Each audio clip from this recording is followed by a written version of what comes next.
Hey guys, it's Alyssa here over at Books and Cats, and today I shall be doing the mid-year book freakout tag. And to start off, the first prompt is best book you read in 2018, and that hands down was Everything I Never Told You by Celeste Ng. Oh my god. I loved this book. I connected with it on like every possible level you could connect to a book with. Thought it was lovely and heartbreaking, and I loved it. 5 out of 5 stars. It was so good. I'm excited to get to Little Fires Everywhere and see if I like that as much as I like this. Best sequel that you read so far in 2018, and that is Crooked Kingdom by Leigh Bardugo. I mean, how could I not say that? I actually liked Crooked Kingdom a little bit more than Six of Crows. Like, I loved both. I gave both 5 out of 5 stars, but I loved Crooked Kingdom, I think, a little bit more. Made my heart soar and both break all at the same time. A release that you haven't read yet but want to, and that is a book that I'm ashamed to say, and that is Restore Me by Tahena Mafi. I feel like such a fake fan having not read this yet, but just when I was about to get to it, I hit a slump. Of course, because that's what happens, but I am actually planning on hopefully taking this book on vacation with me. I go on vacation at the end of this week, so I'm actually thinking I'm going to bring this with me, and I think it would be a good book to read while on vacation. It's a child knocking at my door because I can't ever be left alone. Pull it down. Go. If my angle changed, it's because my dog completely knocked down my tripod. Yeah, anyway, I want to get to this soon. I might bring it on vacation with me. I don't know. But that's that. Most anticipated release for the second half of the year, and for that I am picking Bellwether by Susanna Kearsley. I have not read a Susanna Kearsley book in a very, very, very long time, and this one sounds mighty good.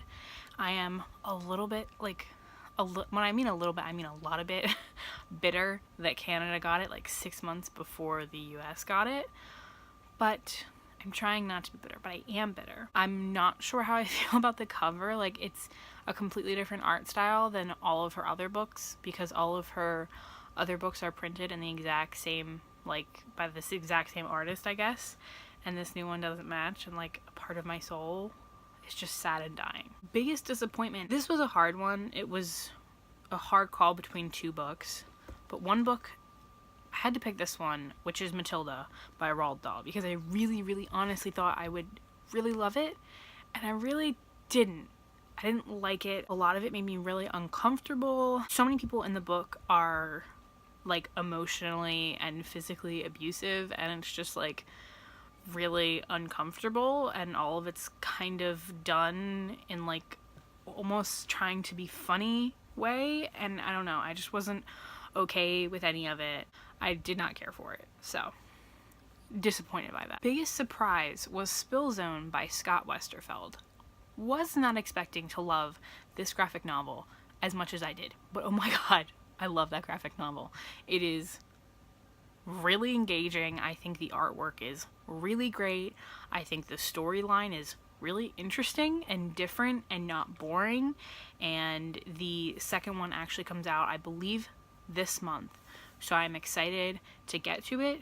My goodness, it was really, really good. I had never read anything by Scott Westerfeld before, but I really, really enjoyed it. Favorite new author, and that can be debut or new to you, and it wasn't that I hadn't read books by this author in previous years, but I finally caught up on all of their books, and I finally was able to put her in with, like, I would call my favorite authors, and that's Leigh Bardugo. Didn't add Leigh Bardugo to my list because I hadn't finished the Grisha trilogy and I hadn't read the Six of Crows duology, so I didn't think I could say that she was one of my favorite authors, even though I loved her writing.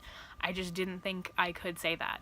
But finally, I'm caught up on everything, and she really is, honestly. I just really love her writing style. I think it's really, really great. I love it. I'm trash for it. So the next one is new favorite book crush, and I don't get book crushes. I don't. And because I read a lot of YA, it's like weird because I used to get more like that, but anymore I'm not so much like that because a lot of the people in YA are 17 and I am 21, so therefore, no. I haven't read any books with adult characters that I am crushing on. So I'm just gonna pass on this question. The next one is newest favorite character, and that is Inej by Six of Crows. Now, the reason that she's my favorite character, like there are a bunch of characters, especially in this series and other books, that I absolutely loved, but something on, I don't know what level, but I connected with Inej so much. And I don't usually connect with characters. Like, I don't usually see some part of myself in characters, but with Inej, I really felt like I could relate. I don't know, but something about her just really resonated with me. The next one is Book That Made You Cry, and that was Orange Collection 2 by Ishigo Takano. Ishigo Takano. I cried. I do think that there are a little bit of problems with the messages in that, like, manga series. I do think it's a little warped in the sense where you can fix someone who's mentally ill, but what I took away from it is they wanted to help their friend in whatever way they could, and they did whatever they could to help him. And that's what I took away from it. That's what made me really emotional. Especially this year, I've been battling major issues with my depression, so it was very emotional for me for obvious reasons. And while it is a little iffy on the messaging, I still took away that they loved and cared for their friend, and they did something when they were able to. Book That Made You Happy is actually Jane Eyre Manga Classics. I forget who did the translation, but I'll put the cover here so you can see. I read this in the very beginning of this year, and the reason that it made me so unbelievably happy is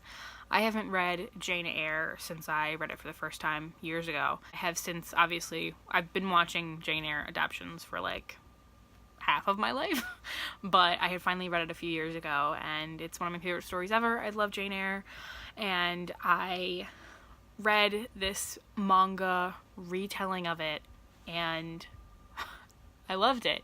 I got all of my fangirly feelings that I don't get with a lot of things.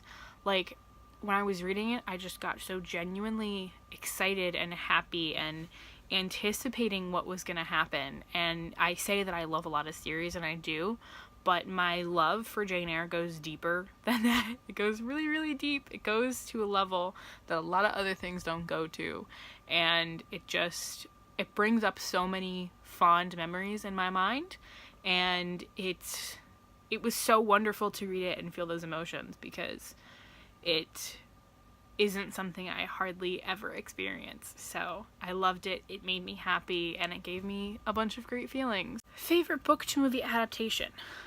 This is interesting because I did not enjoy the book, but I enjoyed the movie, and that is A Wrinkle in Time by Madeleine L'Engle.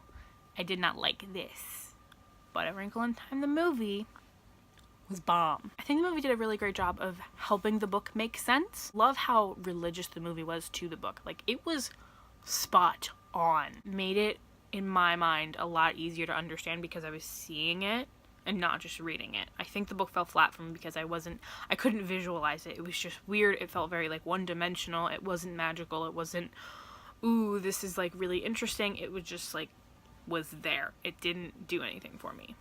So that's where the movie came in and was really good, and I felt like took the story to another level. Favorite review that you've done this year, and if you're a booktuber, then favorite video you've done this year. I have several videos that I'm really proud of, but I really loved doing the makeup book tag. It just was really fun to make. Like, it was fun sitting down doing my makeup on camera, which I've never done before, and it just was so much fun to film. I really enjoyed doing something else other than just book content, so I really loved it, and it was just fun to make. Most beautiful book you bought or received this year, and that is hands down Restore Me. I mean, come on. I got this from my lovely friend Tiffany. She sent this to me when I was in the hospital, and I was just so happy. So if you're watching this, Tiffany, I love you. You're wonderful. You're beautiful. And just know that every time I look at this book, I think of you. And the last one is, what books do you need to read before the end of the year? I have 3.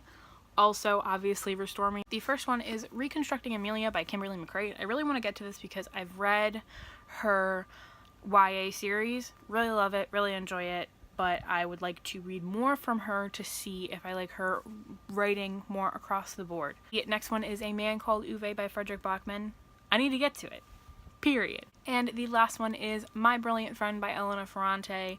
I really want to get to this. I started a couple years ago. I'm gonna have to reread that like 100 pages because I don't remember anything, but I really want to get to it. Everybody like loves this. They either like love it or hate it, and I feel like I'm gonna like it, but I don't want to buy more in the series until I've read it.